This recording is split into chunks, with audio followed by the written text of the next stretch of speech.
2019 он маань ингээд дундаа орж байна.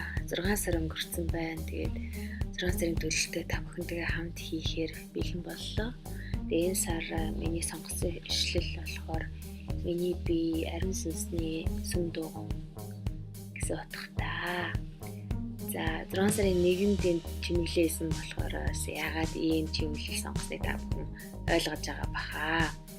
Тэгэхээр энэ сарын хувьд болохоор би маш цомхон цөөхөн хэдэн зорилтуудыг бол дэвшүүлсэн байгаа. За тэгээд ер нь бол хагас сар нь бол гадаад өнгөрөх учраас маш зөв оновчтой төлөвлөхгүй болохгүй тийм сар байгаамаа. Тэгээд зарим нэг хүмүүсийн хүсэлтээр одоо 7 хоногийнхаа төлөлтийг яг яаж хийдэм бэ?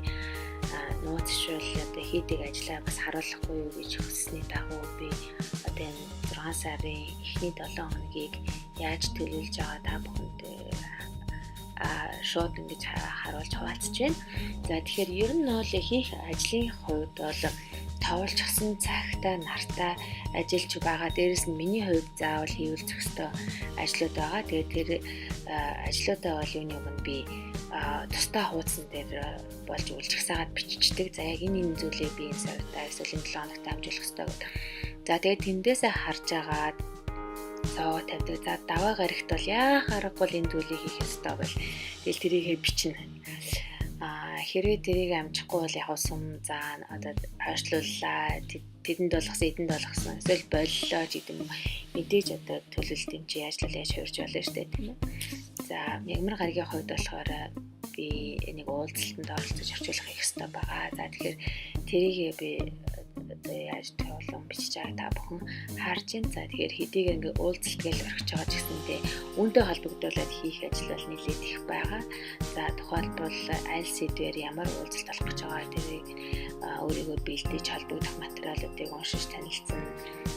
Түнчлэн бас хэрвээ уулзалт маань тодорхой хугацаанд хөтөлбөрийн дагуу явагдаж байвал эхлээд ямар хүмүүстэй уулзах дараа нь одоо ямар арга хэмжээнд оролцох жишээлбэл музей үзэн ч гэдэг юм уу тий зоог өрн ч гэдэг юм уу тэрийг сайн танилцах хэрэгтэй байгаа. За тэгээд энэ зуны хувьд болохоор би бас хүүхдүүдийнхаа хийх ажлыг төлөвлөх гэж 5 сард оруулж байсан ажлыг дагуу ер нь бол юу хийхээ тодорхой болгож гаргасан байгаа. Тэгэхээр хүүхдүүд маань сайн дураараа бусад хүүхдүүдэд гар урлал болон англи хэлний ярианы хичээлийг зааж байгаа. За үүнийг бол 3 өдөр болгон хийж байгаа. Тэгэхээр урд дараа нь бол яхаарахгүй бэлтгэл хангах хичээлийн төлөвлөгөө, за шаардлагатай хэрэгсэл материалын жагсаал гаргаж түүний дагуу бэлтгэлээ хийх ёстой байдаг. За тэгэхээр миний хувьд бас үүний дараах 7 хоног маш чухал сургалт болох гэж байгаа. За тэгэхээр тэр сургалтын гарын авлага хөтөлбөр гэх мэтлэн тэр материалуудыг орчуулж бэлтгэх ёстой. За түүнийг хийн. Энэ нэлээд их цаг орохоор ажил байгаа.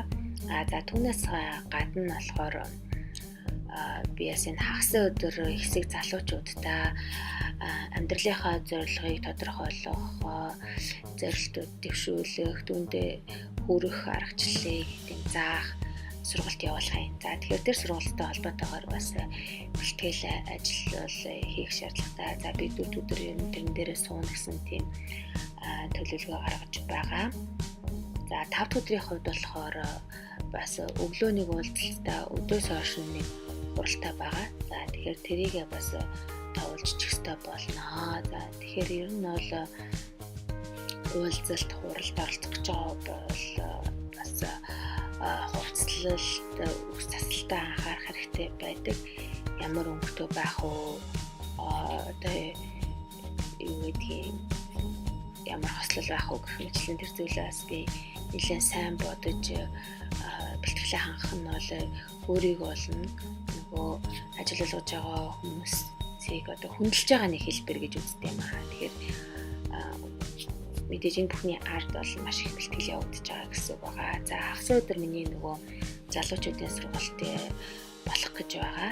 За тэгэхээр тэр залуучуудаа